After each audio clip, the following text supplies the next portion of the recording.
Morning बच्चों, कल मैंने आपको ये एनसीईआरटी 2005 के बारे में समझाया था कि इसमें क्या है। एनसीईआरटी के बारे में मैंने आपको बताया था कि इसको क्या कहते हैं और इसका निर्माण यानी इसको हम क्यों लेके आए पाठ्यचर्या में। इसका हिंदी मतलब तो है एनसीईआरटी का कि राष्ट्रीय पाठ्यचर्या की रूपरेखा। ये तो मैंने आपको कल ही समझाया था। अब इसका ये है कि हम इसको पाठ्यक्रम में लेकर क्यों आए, इसकी क्या आवश्यकता पड़ी। यानी जब सभी विद्यालयों को इसकी आवश्यकता पड़ी तभी तो इस पाठ्यक्रम को लाया गया एनसीईआरटी 2005। और एनसीईआरटी का मतलब क्या है ये तो मैंने आपको कल बताया था कि एनसीईआरटी 2005 यानी नेशनल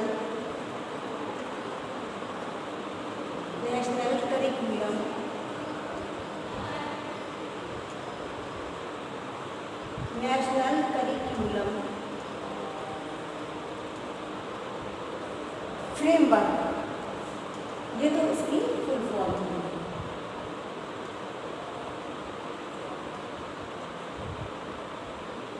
ये तो इसकी फुल फॉर्म है एनसीईआरटी 2005 नेशनल करिकुलम फ्रेमवर्क। ये तो हो गई। मैंने इसके बारे में कल आपको समझाया था कि इसको विश्वविद्यालय इसकी हमें पाठ्यचर्या में लाने की आवश्यकता क्यों पड़ी। इसको मैंने बताया था विश्वविद्यालय में इसकी बहुत ज़्यादा आवश्यकता हुई, इसलिए इसको लाया गया।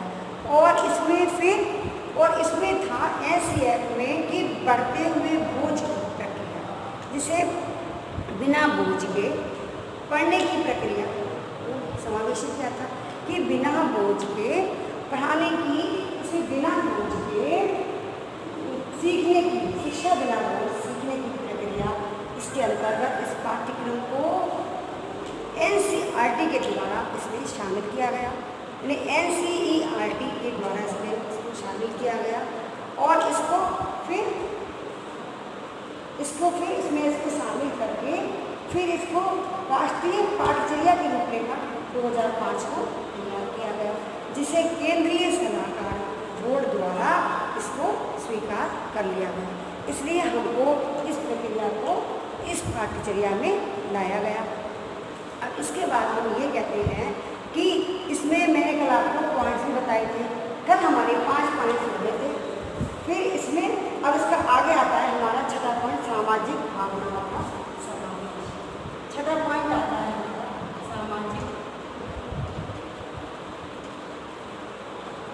सामाजिक भावनाओं का समावेश।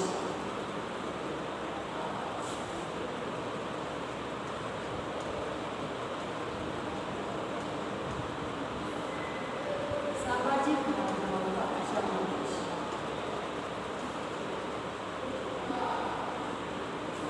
इंक्लूजन ऑफ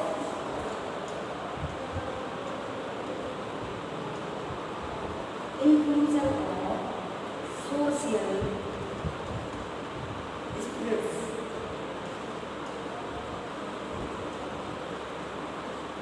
सामाजिक भावनाओं का समावेश, सोशल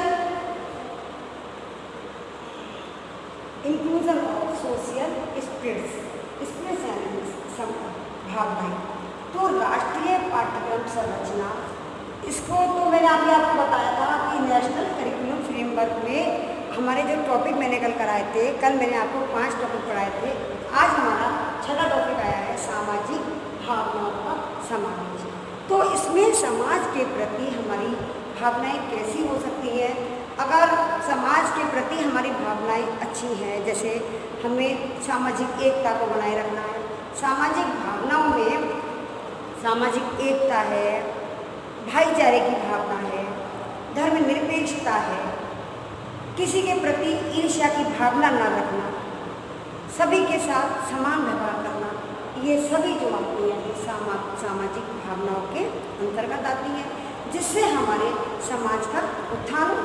और जब हमारे समाज का उत्थान होगा, यानी समाज जब हमारा उन्नति करेगा तो राष्ट्र अपने आप उन्नति करेगा। तो इसमें इन सभी का समावेश होना अत्यंत आवश्यक है। हमें कभी भी किसी के प्रति भेदभाव नहीं करना चाहिए और ना किसी से ईर्ष्या करनी चाहिए। ईर्ष्या बस होकर, जैसे कुछ लोग समाज में लड़ते हैं तो हम उनसे कहते हैं कि आप जंगली हैं, क्या आप जंगल में रहते हैं, क्यों उससे लड़ रहे हैं। क्योंकि समाज में रहने वाले लोग इस तरह से नहीं लड़ेंगे। मनुष्य एक सामाजिक प्राणी है और उसको समाज के प्रति अच्छा व्यवहार करना चाहिए, जिससे हमारे समाज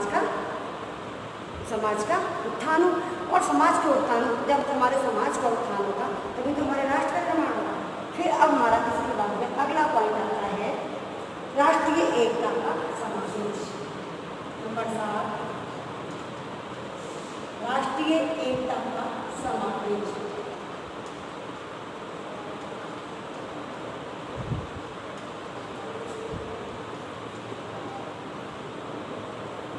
राष्ट्रीय एकता का समावेश यानी कि inclusion of national integration,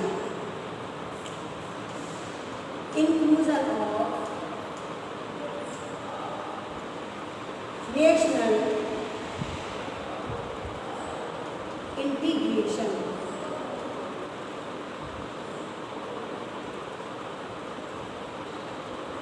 national of integration. अब जो सन 2000 ये NCF 2005 जो हमारी पाठ्यचर्या है, इसमें हमें इसका भी समावेश किया गया है, राष्ट्रीय एकता का समावेश भी किया है कि हमें अपने राष्ट्र के प्रति एकता बनाए रखना है।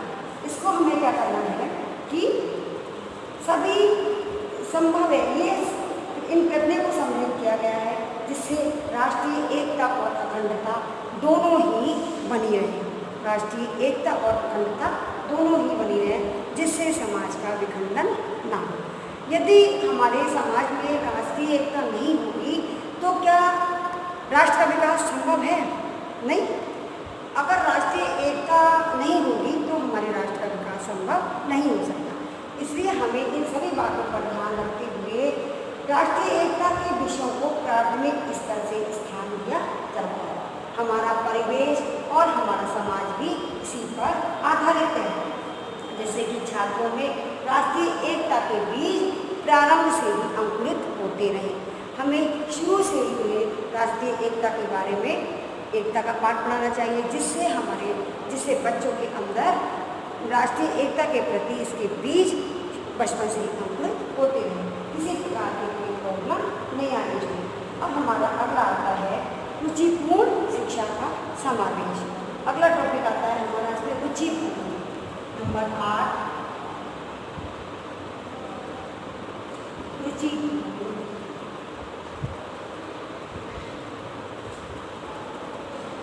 रुचिपूर्ण पाठ्यक्रम का शिक्षा का समावेश, ये टॉपिक है हमारा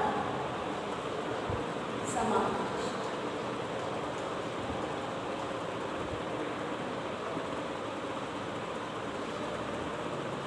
रुचिपूर्ण यानी इंक्लूजन ऑफ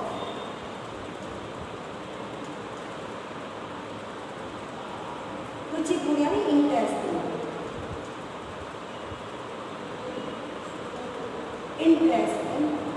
एजुकेशन।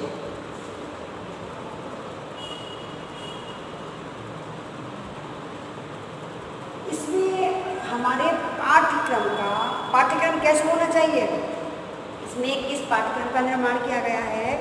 जो NCF 2005 में इस तरह का पाठ्यक्रम तैयार किया गया कि जिससे बच्चे जो है पढ़ने के प्रति बच्चों के मन में अरुचि ना हो। यानी हमारा पाठ्यक्रम रुचिपूर्ण होना चाहिए, यानी इंटरेस्टिंग, जिससे बच्चे को पढ़ने में कोई वातावरण ना हो। वो पढ़ते समय उसको इंटरेस्ट आना चाहिए। जैसे हम प्राथमिक स्तर पर क्या करते हैं, प्राथमिक स्तर पर हम बच्चों के लिए कहानी, कविता वगैरह का व्यवस्था करते हैं कि छोटे बच्चों के लिए तो खेल में ही हम पढ़ाई करा देते हैं। उनको कहानी सुनाना है, कविता सुनाना है, तो इस तरह से वो लोग खेल में ही बहुत कुछ सीख जाते हैं। फिर बड़े होकर भी हमारे पाठ्यक्रम ऐसा होना चाहिए कि जिससे बच्चा बोर ना हो, पढ़ते बच्चा बोर ना हो। यानी उसमें मनोरंजन टॉपिक को भी डालना चाहिए, जिससे बच्चों को थोड़ा एंजॉय हो और बच्चों को पढ़ने में जिसमें रुचि उत्पन्न हो। ठीक है ना? अब रुचिपूर्ण, और ये जो होता है रुचिपूर्ण, छात्रों के अध्ययन के प्रति रुचि उत्पन्न हो और उसकी शिक्षा व्यवस्था रुचिपूर्ण होनी चाहिए। प्राथमिक स्तर पर हम बच्चों को कहानियाँ सुनाते हैं, दही बड़े की कहानी है, ऐसी इस तरह की कविताएँ वगैरह जो कहानियाँ सुनाते हैं तो बच्चे उनसे खुश होते हैं और खेल खेल में सब सीख जाते हैं। तो हमारे इसमें पाठ्यचर्या का विषय कैसा होना चाहिए? रुचि। अब हमारा अगला टॉपिक आता है शिक्षक छात्रों का स्वतंत्र विकास। छात्रों का स्वतंत्र विकास।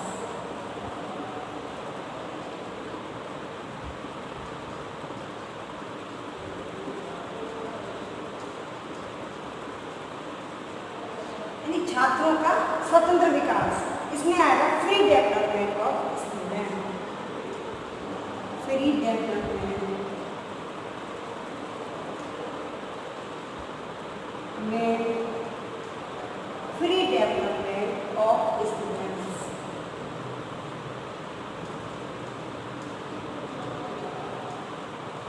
यानी छात्रों का स्वतंत्र विकास, इसका क्या मतलब है? एनसीईआरटी 2005 में इस पाठ्यक्रम को भी समावेश किया गया, इस पाठ्यक्रम को भी सम्मिलित किया गया है कि छात्रों को स्वतंत्र रूप से छोड़ देना चाहिए जिससे वो अपनी मन की बातें कह सकें। ऐसा नहीं है कि हम उनको थोड़ा स्ट्रिक्टली व्यवहार करें उनसे और या उनको छोटी छोटी बातों पर प्रताड़ित करें तो वो अपने मन की बात नहीं कह पाएगा, तो वो अंदर अंदर परेशान होगा और हम बोलने में थोड़ा उसको डर लगेगा कि शिक्षक के सामने हमें बोलना नहीं है। तो शिक्षक तो इसलिए छात्रों का स्वतंत्र विकास, छात्रों का इस तरह से छात्रों को छोड़ देना चाहिए जिससे उनका स्वतंत्र रूप से विकास हो और उनके ऊपर पढ़ाई का बोझ नहीं डालना चाहिए स्वतंत्र रूप से, जिससे वो अपने मन की बात कह सके और स्वतंत्र रूप से पढ़ाई कर सके। जैसे आता है इसमें छात्रों को परीक्षा से मुक्त करते हुए, छात्रों को परीक्षा से, जैसे छात्रों के मन में ये चिंता बनी रहती है कि हमारी यहाँ परीक्षा आने वाली है, ये है वो है, इस तरह की टेंशन रहती है। तो छात्रों को परीक्षा से मुक्त करने के लिए उनका मासिक परीक्षण और सत्र परीक्षण का भी प्रावधान है। इसमें इस पाठ्यचर्या में मासिक परीक्षण और सत्र परीक्षण का भी प्रावधान सम्मिलित किया गया है जिससे कि छात्र अपने छात्रों का ठीक प्रकार से विकास हो सके। इसमें छात्रों में परीक्षा देने की रुचि विकसित हो और पाठ्यक्रम भी इस तैयार, यानी पाठ्यक्रम का सिलेबस भी हमें इस तरह से तैयार करना चाहिए जिससे छात्रों को किसी प्रकार की कोई असुविधा ना हो, उनको कोई बाधा ना हो, जिससे वो रुचिपूर्वक अपना काम कर सके, इंटरेस्ट आना चाहिए उन्हें। तो इसलिए छात्रों का स्वतंत्र विकास भी होना आवश्यक है। अब हमारा अगला टॉपिक आता है इस प्रकार की व्यवस्था राष्ट्रीय कार्यक्रम एनसीईआरटी 2000 में की गई है। अब हमारा अगला टॉपिक आता है शिक्षक सशक्तिकरण का समावेश। शिक्षक सशक्तिकरण,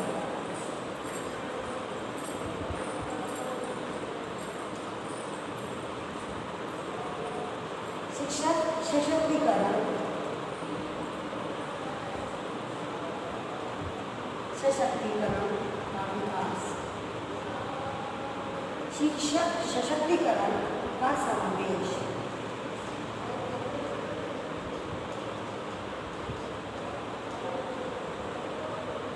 इंक्लूजन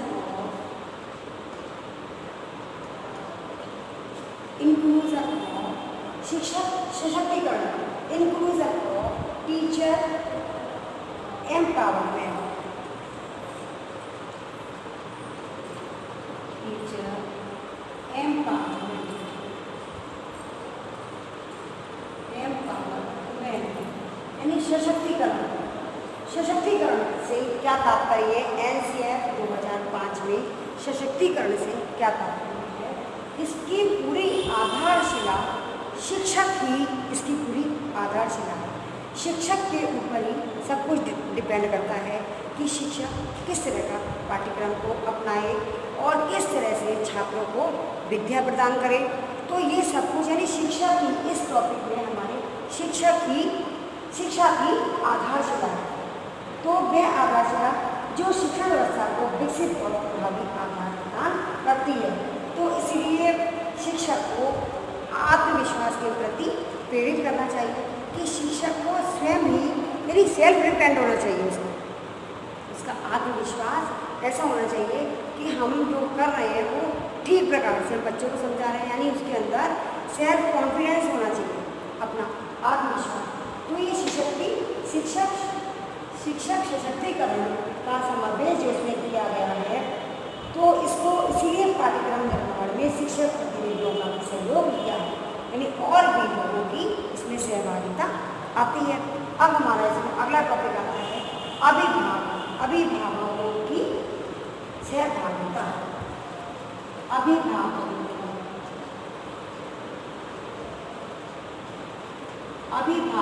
की सहभागिता।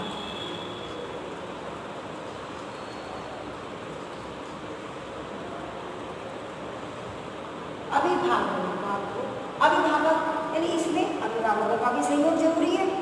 जैसे कि इसमें आता है पार्टिसिपेशन ऑफ पेरेंट्स।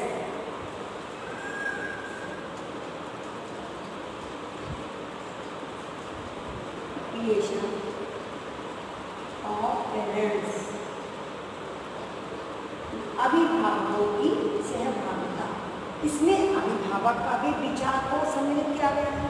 अभिभावकों के विचार को भी इसमें लिया गया है। क्यों? क्योंकि इसमें अभिभावकों की भी सहभागिता जरूरी होती है कि पाठ्य की संरचना में अभिभावकों के विचार भी जाने जाने चाहिए। क्योंकि एक अभिभावक क्या चाहता है अपने बच्चों के प्रति, कि उसकी भी इच्छा होती है कि मेरा बच्चा भी अंग्रेजी माध्यम से पढ़ाई करे और पब्लिक विद्यालय में पढ़ने वाले बच्चों के सामने मेरा बच्चा अंग्रेजी बोलने में कमजोर ना हो, उसकी भी इच्छा होती है। तो इसलिए इसमें इस पाठ्यक्रम में अभिभावकों की भी सहभागिता जरूरी है कि इसमें जहाँ की अपने बालकों को उन विद्यालयों में भेजना पसंद करते हैं जहाँ का पाठ्यक्रम एवं शिक्षण व्यवस्था की आकांक्षाओं की कसौटी पर खरी उतरती है। यानी इसमें अभिभावक के विचार भी जानना चाहिए कि अभिभावकों की क्या इच्छा है, क्योंकि वो भी चाहते हैं मेरा बच्चा विद्यालय में मतलब अपनी कक्षा में अच्छा स्थान प्राप्त करे, अव्वल आए और सबसे अच्छा बच्चा बने। तो हर अभिभावक की ये इच्छा होती है कि मेरा बच्चा अव्वल रहे क्लास में। और किसी से भी जो पब्लिक विद्यालय में पढ़ने वाले छात्र हैं उनसे यदि कंपटीशन कराया जाए तो मेरा बच्चा उसमें कमज़ोर ना हो, उसके समान होना चाहिए या बल्कि उससे और अधिक होना चाहिए। तो हर अभिभावक की भी ये इच्छा होती है। तो अभिभावकों की इसमें अंग्रेजी भाषा को भी इसमें महत्वपूर्ण स्थान प्रदान किया गया है और अभिभावकों की इच्छाओं से संबंधित है। ये पाठ्यक्रम जो है हमारा वो अभिभावकों की इच्छाओं पर भी इच्छाओं के द्वारा ही है, क्योंकि अभिभावकों की सहभागिता इसमें बहुत ज़्यादा अनिवार्य है इस पाठ्यक्रम में। अब हमारा अगला टॉपिक आता है पूर्व कार्यक्रमों का समावेश। पूर्व कार्यक्रमों का समावेश।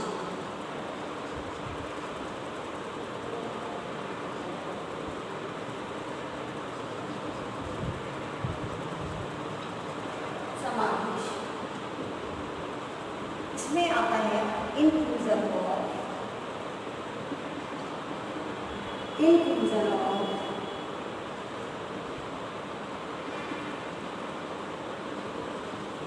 पूर्व कार्यक्रम यानी प्री प्रोग्राम्स।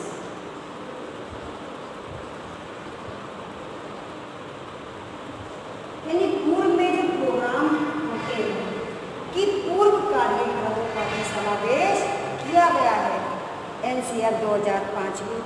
इसमें क्या है, जैसे कि इससे पहले 2005 से पहले हमारा सन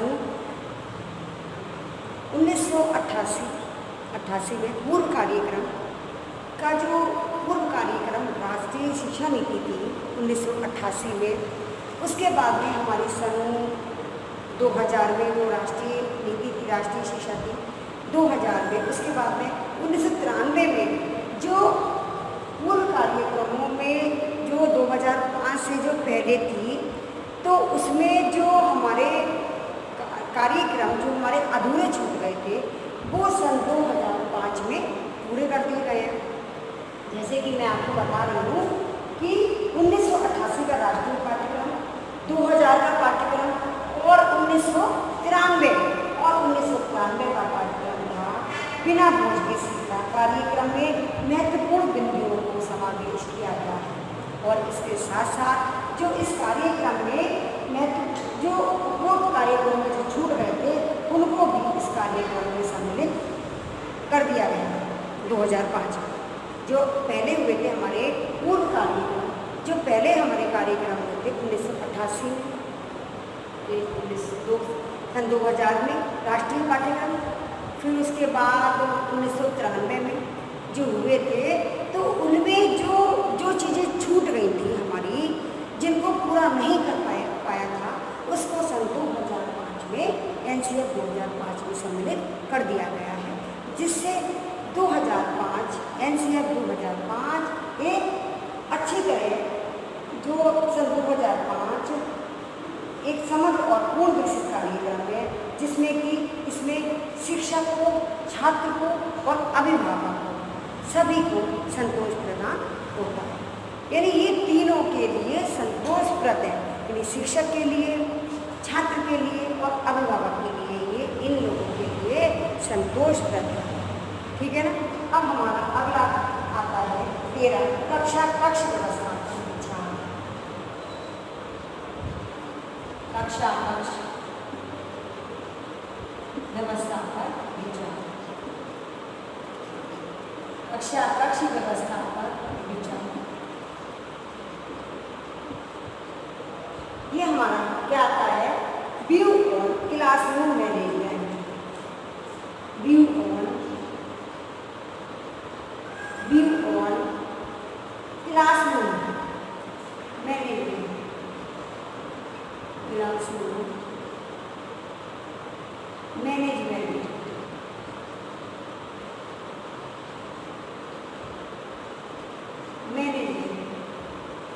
कक्षा कक्ष व्यवस्था पर विचार। NCF 2005 में कक्षा कक्ष व्यवस्था पर भी विचार किया गया और इसमें उन तथ्यों को समावेशित किया गया है कि कक्षा कक्ष की व्यवस्था कैसी हो, कि जैसे कि हम बताते हैं शिक्षक कक्षा में पढ़ाता है, क्या पढ़ाता है? असमी भी पढ़ाता है, असमी भाषा है, पंजाबी भाषा है, उड़िया भाषा है, इन सभी भाषा का, उर्दू भाषा है, तो इन सभी भाषाओं का शिक्षण कराता है। तो एक ही शिक्षक क्या इन सभी भाषाओं का शिक्षण करा सकता है? नहीं, यह संभव है। तो इसीलिए शिक्षक भी हमें कक्षा कक्ष की व्यवस्था हमारी ऐसी होनी चाहिए कि शिक्षक भी इस तरह का हो जो अपने विषय को अच्छी तरह से पढ़ा सके, उसका अच्छी तरह से शिक्षण करा सके। ऐसा नहीं है कि जैसे कि मैं कह दूँ एक इंग्लिश का टीचर है और हम उससे कहते हैं कि आपको जाके इंग्लिश की क्लास लेनी है या इंग्लिश की क्लास लेनी है, आपको जाके उर्दू की क्लास लेनी है। यदि इंग्लिश का टीचर है, हम उससे कहते हैं आपको जाके उर्दू की क्लास लेनी है, तो क्या ये हो सकता है? नहीं हो सकता, क्योंकि उर्दू का टीचर ही उर्दू को भली भांति पढ़ा सकता है और इंग्लिश का टीचर इंग्लिश ही पढ़ाएगा। तो ऐसा नहीं है अब हम किसी संस्कृत के टीचर से कहते हैं हम इंग्लिश पढ़ाओ जाके, तो वो भी असंभव है। तो टीचर यानी शिक्षक जिस विषय में निपुण है उसको उसी कक्षा कक्ष में उसी तरह से उसकी व्यवस्था करनी चाहिए, जिससे हमारे पाठ्यक्रम का क्रम अच्छी तरह से चलता है, इसमें कोई विघ्न ना आए। अगर इसमें कोई विघ्न आता है तो हमारे छात्रों के विकास में बाधा बनती है, इसलिए हमें इस बात पर ध्यान देना आवश्यक है। तो हमारा पाठ्यक्रम ऐसा हो जिसमें किसी प्रकार की कोई बाधा नहीं आनी चाहिए। अब हमारा अगला पॉइंट आता है, क्या आता है? वित्तीय एवं मानवीय स्रोतों पर विचार। वित्तीय और मानवीय स्रोतों पर विचार। वित्तीय और मानवीय स्रोतों पर विचार। मानवीय स्रोतों पर विचार।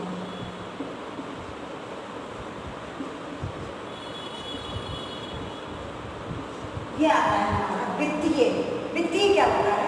आर्थिक स्रोत। जैसे कि वित्तीय स्रोत क्या हो गए? View on financial. View on financial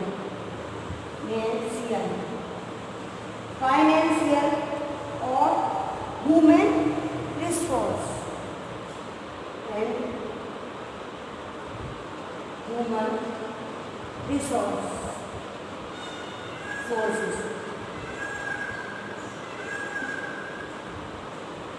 view on financial and human resource या सोर्स, ये हमारे आ गए कि इनका क्या करना है। इसमें राष्ट्रीय पाठ्यक्रम संरचना में वित्तीय और मानवीय स्रोतों पर भी विचार आवश्यक हो गया कि हमारे इस पाठ्यक्रम में वित्तीय और मानवीय स्रोत कैसे होना चाहिए, जैसे कि भारतीय परिस्थितियों को ध्यान में रखकर इसका निर्माण किया गया और वित्तीय एवं मानवीय स्रोतों की इसमें प्रचुरता होनी चाहिए।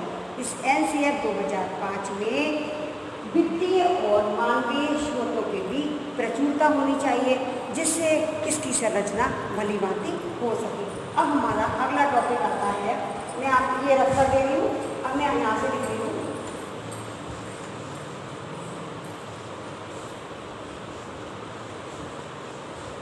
ये मैंने आपके रख कर दिए, ये तो पॉइंट्स आपने उतार लिए होंगे। अब हमें अगला टॉपिक है हमारा मानवीय मूल्यों का समावेश। 15 मानवीय मूल्यों का समावेश।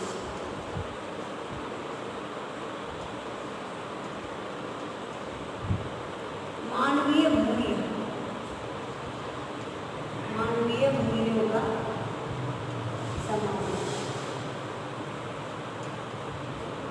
इसमें क्या आता है हमारा इंक्लूजन ऑफ ह्यूमन वैल्यूज।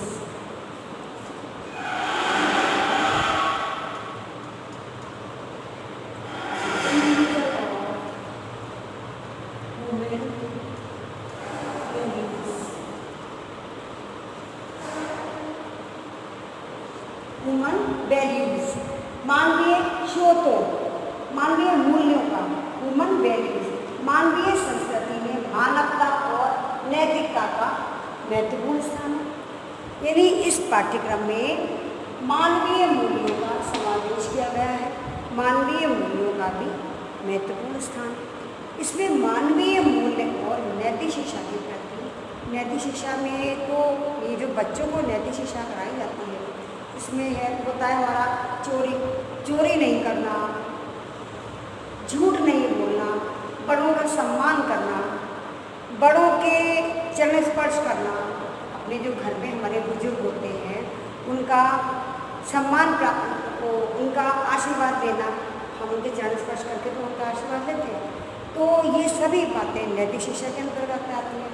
तो इसमें मानवीय मूल्यों का भी समावेश किया गया है, जैसे कि प्राथमिक स्तर पर पाठ्यक्रम में कहानी और नैतिक शिक्षा के माध्यम से मानवीय मूल्यों का समावेश किया गया है। तो इसमें इसलिए राष्ट्रीय पाठ्यक्रम 2005 की संरचना में मानवीय मूल्यों को विकसित करने वाली विषय वस्तु को महत्वपूर्ण स्थान दिया गया है। इस पाठ्यक्रम में इसकी भी चर्चा की गई। अब हमारा अगला पॉइंट आता है पूर्व कार्यक्रमों की असफलता पर विचार।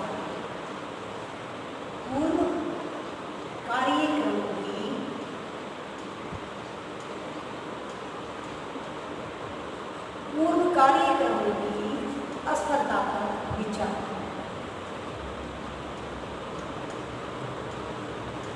असफलता पर विचार।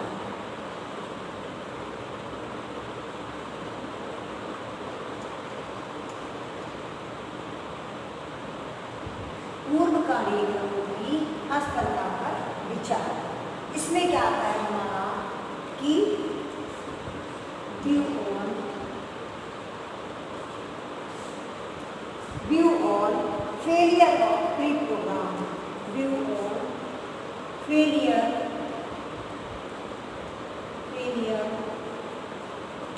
प्री